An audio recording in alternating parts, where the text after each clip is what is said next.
कोलाब चाहिन्छ हामीलाई जे एउटा ऱ्यान्डम टपिक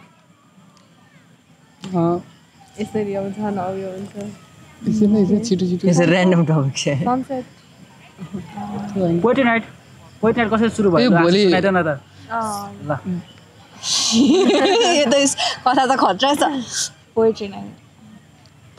खासमा भन्नुपर्दाखेरि चाहिँ ब्याक देन 2021 तिर चाहिँ पोएट्री नाइटको बारेमा मैले प्राचीनमा सुनेको थिएँ होइन अनि हुँदैछ अरे भनेर म एक दुईवटा कविताहरू लेख्थेँ कि तर एउटा प्लेटफर्म पाउँदैन थियो मलाई कतै जानु मन लाग्थ्यो एभ्री टाइम सोध्थेँ यो मन्थको यति बेला भइसक्यो सिद्धि पनि सक्यो हामी चाहिँ कम्युनिटीलाई मात्रै इन्फर्म गर्छ भनेर भन्नुभयो अनि त्यसपछि कहिले पनि मैले त्यो भन्ने ठाउँमै पाएन लेख्न चाहिँ लेख्थेँ अनि भन्ने चाहिँ कहाँ भनेर हुन्थ्यो कि किनभने साथीभाइलाई भन्यो जज गर्छ क्रिन्ज भन्छ होइन एक दिन ब्रुड बुक क्याफे देखेँ मैले खोलेको छ भनेर सुनेँ मेन चाहिँ मलाई सुरुमा चाहिँ जेलस भयो किनभने मैले त्यस्तो खोल्छु भनेर सोचेको थिएँ अनि मस्त क्रस भएर म 2-3 इग्नोर गरेको त्यो क्याफेलाई होइन अनि जुन दिन गएँ अनि त्यो दिन गएको दिनमा चाहिँ म एकदम रुएर आँखा स्वेल भएर पुगेको थिएँ साथीहरूसँग अनि फेरि म पुरा कोर्दै थिएँ क्या नोटबुकमा अनि त्यति बेला मलाई याद आयो कि यो त क्याफे स्पेस पनि राम्रो छ बुक्सहरू पनि छ वाइ नट भनेर होइन अनि त्यसपछि साथीहरूलाई मैले त्यति बेला मेरो एउटा पोएम सुनाएँ अनि वर्ड प्ले राम्रो गर्दो रहेछ भनेर भने कि वर्ड्सहरू राम्रो खेलाउँदो रहेछ भने यहाँको ओनर को हो भनेर मैले सोधेँ क्या अनि त्यसपछि दाई हुनुहुन्छ एकजना भन्यो अनि त्यसपछि दाई पनि ठ्याक्क बाहिरबाट दमकी कहाँबाट आउँदै हुनुहुँदो रहेछ अनि दाईलाई दाई यस्तो यस्तो आइडिया छ पोएट्री नाइटको गर्ने हो भनेर सोध्दाखेरि हुन्छ भनेर दाई त जङ्गिनु भयो कि हुन्छ भनेर एक्साइटेड क्या नेक्स्ट लेभल एक्साइटमेन्ट क्या भोलिपल्ट गएको मात्रै थिएँ दाइले त पुरा प्रोडक्सन टिमलाई पनि भनिसकेको आर्टिस्टलाई पनि भनिसकेको आशिष भेटाइदिइरहेको भोलिपल्ट त त्यो दिन पनि आँखा यत्रो के ठ्याक्क म हार्ट ब्रेकबाट गुज्रिरहेको थिएँ त्यति बेला चाहिँ पोएट्री नाइट सुरु हुनुको रिजन चाहिँ हार्ट ब्रेक नै हो होइन अनि आई थिङ्क जेनरली कुरा गर्नु पर्दाखेरि पोएमहरू मान्छेले लेख्ने पनि हार्ट ब्रेकबाटै सुरु हुन्छ नै जस्तो लाग्छ मलाई ट्रमाज हार्ट ब्रेकबाटै सुरु हुन्छ किनभने राम्रो चिजबाट पोएट्री निक्लेको एकदमै कम्ती छ कि मान्छे मुभ्ड हुनु पर्यो स्पिरिचुअली होइन स्पिरिचुअली मुभ्ड हुँदा पनि त्यहाँ भित्रको व्यथा र कथा नै लेखिरहेको हुन्छ जस्तो लाग्छ शब्दहरू आई थिङ्क प्रपरली आउँदैन किनभने एक भएको हुँदैन नि त भित्र छुनु त पर्यो नि त व्हाट डु यु थिङ्क सही मैले फर्स्ट पोएट्री लेख्दाखेरि पनि जहाँ म पोएट्री नाइटमा आएको थिएँ होइन मैले सोचेको थिएँ जान्छु म वा गरेर आउँछु सोचेको थिएँ क्या जिस्काएर आउँछु सोचेको थिएँ पोएट्री नाइट के चाहिँ जब वा गरेर जब म भित्र जो फिल भएँ नि घर जाने बित्तिकै मलाई त्यही माथि त्यो त्यति बेला म हल्का एन्जाइटीमै थिएँ क्या अन्त त्यही कारण मेरो फर्स्ट त्यो सुसाइडको बारेमा थियो नि त वाट इफ टुमरो भोलि सुसाइड त्यही कारण चाहिँ जब मैले लेखेँ त्यसपछि म अझै मोटिभ भयो क्या त्यही कारण सेकेन्डदेखि त मैले रोमान्टिक लेख्नु थालेँ पोएट्रीले चेन्ज लभ त्यस्तै होइन इर्साद मेरो भन्नुपर्दा म पोएट्री सुरु गर्नु लाइक 1-2 वर्ष भन्दा 3-4 वर्ष भइसक्यो के हो त भने क्लास 9मा थियो होला क्लास 9मा हुँदाखेरि एकदम यो पालि चाहिँ म एकदम राम्रो गर्छु एक्जाम भनेर बसेको थिएँ बट राम्रो भएन कि राम्रो एकदम प्रिपरेसन राम्रो थियो र पनि एक्जाम चाहिँ राम्रो भएन त्यही हुँदाखेरि होइन पढेर मात्रै चाहिँ हुँदैन रहेछन् भनेर मैले एउटा पोएट्री लेखेको थिएँ क्या त्यो भनेपछि त्यो पोएट्री लेखिसकेपछि अलिक अझै कन्फिडेन्स थपिँदै गयो अनि त्यो सुनाउँदाखेरि पनि कतिजनाले वा राम्रो रहेछ भन्नु थालिसक्यो अनि अब नामै इर्साद भइसकेपछि अनि अलिक पोएट्री खाले नाम पनि छ कि अनि आफूलाई नि त्यही त अनि बिस्तारै भन्दै जाँदाखेरि क्लास 12मा अचानक एउटा डायरी किनौँ कि भनेर आयो क्या थट्स अनि आफूसँग डायरी किन्ने पैसा पनि ठ्याक्कै त्यति नै थियो एन्ड देन जुन डायरीमा लिएर हिँड्छु त्यो डायरी चाहिँ मेरो फर्स्ट डायरी नै हो कि अनि त्यही डायरीमा मैले लेख्न थालिसकेपछि अब अरूले एकदम मजाले एप्रिसिएट गर्न थाल्यो कस्तो राम्रो लेख्दो रहेछ भन्न थाल्यो अनि बिस्तारै ब्रुड बुक क्याफेमा एकजना सिर्जना दिदी हुनुहुन्थ्यो त्यो दिदीले मलाई भन्नु भएपछि अनि त्यसपछि त्यहीँदेखि सुरु भएको पोएट्री नाइट अहिले फ्यामिली फ्यामिली नै भएको अनि फेरि यसो डटहरू कनेक्ट गर्नुपर्दाखेरि चाहिँ नि आई डोन्ट नो तपाईँहरू के छ मेरो चाहिँ डट कनेक्ट गर्नुपर्दा म ब्याक टु 2017-18 जाँदा म पहिल्यैदेखि पोइट्रीसँग रिलेटेड रहेछ कि म एउटा त्यो पोइटको नाम थाहा भएन तर उहाँले फेमिनिन क्वालिटिजको बारेमा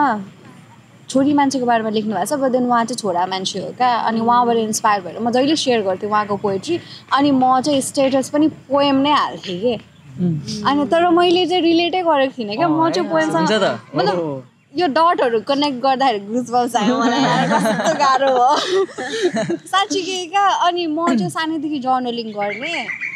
अनि अब पोएम लेखे पनि नलेखे पनि केही न केही चाहिँ लेखिरहेको हुन्थेँ क्या अनि I have more than 15 diaries क्या त्यति धेरै डायरीहरू छ क्या अनि एभ्री डायरीमा मैले लेखेको छ कि अनि अहिले कनेक्ट गर्दा चाहिँ म चाहिँ I was destined to be a poet या फिर पोइट्री नाइट अर्गनाइज गर्नुको लागि जस्तो लाग्यो आई डोन्ट नो तपाईँहरूको के छ मेरो चाहिँ मुभिजहरू बेसी हेर्ने म मार्बल भयो अरू भयो हिन्दी मुभिजहरू बेसी हेर्थेँ त्यही कारण मैले त्यो डियर म्याडमजी लेख्दा नि पुरा मुभिजकै मलाई पोइट्री चाहिँ लेख्न आउँदैन मुभिजको केही राइमिङ हुन्छ नि होइन लेख्दाखेरि मैले चाहिँ सबै कुरा मिस गरेको भएर होला त्यो टपिक्सहरू पनि के भएन भने जस्तो भइरहेको छ अदर देन द फ्याक्ट कि लाइक होइन 6वटा कन्टिन्युसली मैले मिस गरिरहेको छु पोइट्री नाइट सो नेक्स्ट त्यसले गर्दाखेरि नेक्स्ट पनि भोलि काठमाडौँ अगेन नेक्स्ट अर्कोचोटि हामी कन्भर्सेसन गर्नु बस्दाखेरि पनि ब्ल्याङ्क हुनेवाला रहेछ And it's gonna be special किनभने भोलि 8th एडिसन छ 8th यो क्या यसपालिको त्यो पोइट्री नाइट हिजो मैले ठ्याक्क उयो पोस्टर बनाउनको लागि बसेको थिएँ क्या हजुर अनि पोस्टर बनाउनको लागि बसेँ अनि यस्तो मजाले सोचेँ क्या पोइट्री नाइट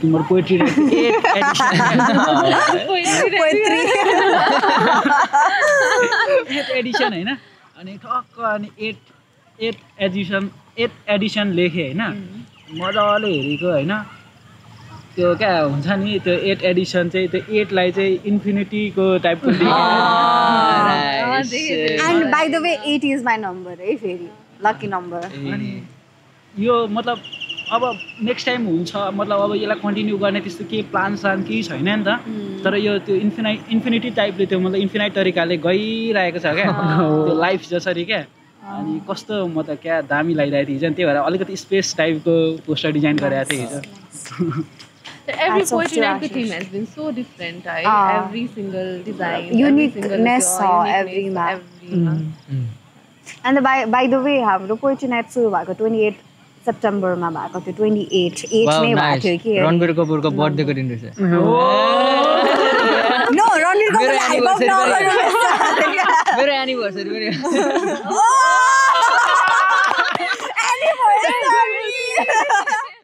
टेन्थ एनिभर्सरी हुन्छ डट्सहरु युनिभर्स यसरी वर्क गर्दै रहेछ कि प्याच अप भयो भने हुन्छ कति वर्षको थियो भाइ ल तर यसको अस्तिको पालिको पोएट्रीमा रियाक्सन निकै राम्रो तरिकाले याद गरेँ मैले अडियन्सको मैले पनि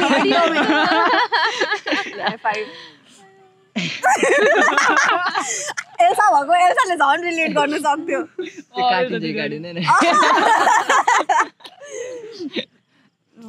टुट पनि हुँदैन यसमा सिधै रड हाल्छ हाम्रो पोइट्री नाइट गाइजहरूलाई चाहिँ मतलब पोइट्री नाइट भइरहेछ होइन मतलब 8th एडिसन पुगिसक्यो मतलब एभ्री टाइम मतलब कस्तो फिल भइरहेछ मतलब every time poetry night attend गर्दाखेरि एक्चुअली मैले भन्नुपर्दा अब मैले पोइट्रीदेखि चिन्न थालेँ क्या कतिजनाले साँच्चीकै त्यो फेसबुकमा छोड्दाखेरि हाल्दा पोस्ट हाल्दाखेरि नि ओइ तिमी होइन पोइट्री भन्न थालिसक्यो कि एन्ड सुरुदेखि अहिले हेर्दाखेरि ग्रोथ धेरै आएको छ मेरो कन्फिडेन्स पनि बढो सँगसँगै बोल्ने जुन शैली थियो त्यो पनि चेन्ज भइरहेको छ बिस्तारै बिस्तारै and I am feeling so privileged that Breed Book क्याफेले मलाई यति धेरै ठुलो अपर्च्युनिटी दिइरहेको थियो कि सबैजनाले मलाई त्यही पोइट्रीदेखि चिनिरहेको छ एन्ड देन फ्यामिलीले पनि पहिला लाइक के लेख्दै बसेको भन्थ्यो कि बट अहिले अब भिडियोहरू हेर्न थालिसकेपछि वा भन्दै उनीहरूले आफै सेयर गर्न थालेका छन् so that's very good for me actually so glad हाम्रो मोटिभ नै त्यही थियो त्यही हो यसको चाहिँ मेरो चाहिँ अब पोइट्री डान्स एउटै लाग्छ क्या मलाई चाहिँ दुइटै लिरिक्ससँगै रिलेटेड अन्त फर्स्ट टाइम भन्दा नि अब एक्सेप्ट यो टिचिङ लाइफको बगैर पापाले फर्स्ट टाइम दिएको थियो क्या प्राउड अफ यु भनेर कमेन्ट त्यो चाहिँ मलाई अहिलेसम्म मैले स्क्रिनसट गरेर अनि मैले देखाएँ स्कुलमा पनि म्यामहरूलाई अरूहरूलाई नि यस्तो यस्तो भयो भनेर क्या अन्त त्यही कारण मेरो लागि पोइट्री चाहिँ एउटा अब भोलि जस्तो सकिन्छ म पर्सि लेख्नु बसिहाल्छु यस्तो होइन कि है मलाई लेख्नु मन लागिहाल्छ लेख्नु मन लागिहाल्छ अनि कहिले आउँछ कहिले आउँछ त क्या के हुन्छ कहिले आउँछ आशा म्यामको म्यासेज कहिले आउँछ कहिले हो कल आशिष ब्रदरलाई कहिले सोध्नु यस्तो क्या पोइट्री चाहिँ है तर हामी फेमिनिन साइडबाट हेर्ने हो भने फिमेल पर्सपेक्टिभबाट हेर्ने हो भने चाहिँ म्यानहरूलाई अलिकति बाबाले मेसेज गर्नु अनि बाबाले प्रेज गर्नु अनि प्राउड अफ यु भन्नु is a very rare thing अनि त्यो चाहिँ एकदम म्याटर गर्छ जस्तो लाग्छ मलाई मैले फेमिनिन पर्सपेक्टिभबाट हेर्ने हो भने म्यानहरूलाई त्यही क्रेभ गरिरहेको हुन्छ कि त्यो लाइफभरि नै म बाउलाई कसरी खुसी राखौँ भनेर नै हिँडेको हुन्छ जस्तो लाग्यो मलाई बुझेको रहेछ हामीले अलिअलि के छ आशिषको धारणा यसमा के छ तिम्रो यसमा ड्याडको लागि तिमी कतिको क्रेभ गर्छौ आफ्नो ड्याडको एप्रिसिएसन म त अति गर्छु नि किनभने हाम्रो सानोमा अब हल्का फुल्का थियो होइन तर अब हाम्रो बाबा चाहिँ अब सानोमा पनि एनी टाइम त्यो ड्युटीको ड्युटी हुने होइन म त नेपाल आर्मी नै भए पनि अब अहिले त्यो जहिले ड्युटीमै भइराख्नु हुने क्या बेलुका मात्रै घर आउनु हुने क्या अनि जब बाबाले त्यो रिटायरमेन्ट दिनुभयो होइन त्यसपछि विदेश जानुभयो अनि विदेश गइसकेपछि अब के भन्छ 2-3-4 वर्षमा होइन आउने अनि 1-2 महिनाको लागि अनि फेरि गइहाल्नु हुने सो त्यति साह्रो ज्यादा टाइम नै स्पेन्ड गरेको छैन क्या बाबासित अनि मेमोरिज नै छैन भनौँ न अनि अब बुढो हुनुभयो अब चाहिँ रिटायर अब चाहिँ विदेश पनि छोडेर अब घर आउनु हुने बेला भयो अब चाहिँ टाइम स्पेन्ड गरिदिन्छ होला भन्यो अब आफै जाने बेला भयो क्या अब क्रेभ त हुन्छ मतलब अलिकति होइन मतलब सायद सँगै भएको भए अझै धेरै सपना बुनिन्थ्यो होला सँगै छैन मेमोरिज छैन त्यो त्यत्रो सपना पनि छैन क्या गरेर देखाउँछ उ हेर न कस्तो राम्रो उयो भइरहेछ हिजो देख्नु भयो त्यो स्टार मम्मीले भन्दै हुनुहुन्छ मैले भिडियो बनाएको छ अरे देखाउँछु सिधै के त्यो मुन यहाँ छ बिचमा होइन सिधा गएको के तलदेखि माथिसम्म के मोर देन 50 थियो होला के स्टोरी चाहिँ देखेको थिएँ मैले चाहिँ यादै गरेँ मैले भिडियो बनाएको छु अहिले देखाउँछु तिमीलाई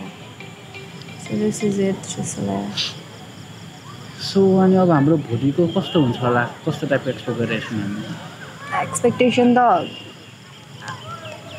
एज अ अर्गनाइजर म भन्छु त्यसपछि तपाईँहरू पनि भन्नु न एज अ अर्गनाइजिङ टिम हेर्ने हो भने चाहिँ म पर्सनली अब हाम्रो प्रोडक्सन टिमले के सोच्ला हाम्रो क्याफेको टिमले के सोच्ला म पर्सनली म कहिले एक्सपेक्टै गर्दिनँ यस्तो होस् भनेर साँच्चै मेरो नेचरै त्यही छ म यस्तो होस् भनेर एक्सेप्ट एकाडेमिक्स म केमा एक्सपेक्टै गर्दिनँ होइन अनि मैले अहिलेसम्म पोइट्री राइट यस्तो हुन्छ भनेर कहिले एक्सपेक्टै गरेको छुइनँ अनि फर्स्ट डेमा पनि मैले एक्सपेक्ट गरेको थिइनँ त्यही भएर पनि सायद होला त्यसले ह्याप्पिनेस दिन्छ मलाई अनि हाम्रो टिममेटहरूलाई अनि मैले चाहिँ एक्सपेक्ट गरेको छुइनँ जे हुन्छ गो विथ द फ्लोमै छ अहिलेसम्म पोइट्री नाइट चाहिँ मेरो पनि एभ्री टाइम त्यही हुन्छ मतलब यस्तो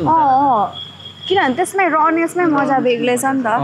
म भन्छु भनेर त्यो एक्सपेक्टेसन राख्नु नै हुँदैन कि त्यो एक्सपेक्टेसन अनुसार भएन भने चित्त दुख्छ लो राख्यो मेरो त आउँदैन कि एक्सपेक्टेसन नै कहिले पनि क्या मेरो एक्सपेक्टेसन चाहिँ के भन्छ म कस्तो देखिन्छु म के लाउनु पर्ने तर 2-3वटा एडिसन यस्तो भइसक्यो म लुगा लाउने पनि बिर्सिन थालिसकेँ कि आशिष ब्रदर भोलि छ तपाईँको मैले त केही प्लानै गरेको छुइनँ तर म सोच्दैछु कि म मेरो एउटा स्टोरी भनौँ कि भनेर त तर it has to be inspired from Laxmi Prasad Devkota theme छ योपालि ए हो यस अस्तिको त मिटिङ मिस गर्नु के भन्छ सोच्दैछु तर भनौँ नभनौँ भनेर। यसपालि म चाहिँ भोलि अलिक सिरियस पारौँ कि भन्ने छ कि 2-3वटा मेरो एकदम पुरै हाँस्ने खाले अलिक रमाइलो गर्ने खालो भयो नि त होइन। अब नेक्स्ट टाइम चाहिँ भोलि चाहिँ एकदम सिरियस म त्यस्तो पनि गर्न सक्छु भनेर प्रुफ गराउनलाई अलिक सिरियस टाइपको भन्न खोजेको भोलि। सो भाइजनको स्टार्टिङमा राख्नु नो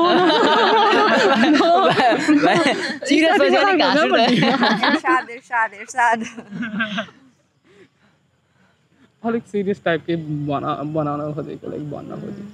तर अहिले गएर चाहिँ लेख्नुपर्ने हो क्या, मेन च्यालेन्ज त्यो छ मलाई। घर गएर अहिले लेख्नुपर्ने कति धेरै फिलअप गर्नु छ क्या, लेखिसकेको छ तर फिलअप गर्नु छ अझै ढिलो भयो। ल see you at poetry night जाए मल्टिपल May-मा। हजुर This is going to be inspired by Lakshmi Prasad Devkota. So अब नेपाली लिटरेचरलाई पनि फोकस गरेर हामीले गर्दैछ। See you guys tomorrow. Bye bye. Bye bye. See you guys tomorrow. Let's go as never gone. Young space. Thanks, peace.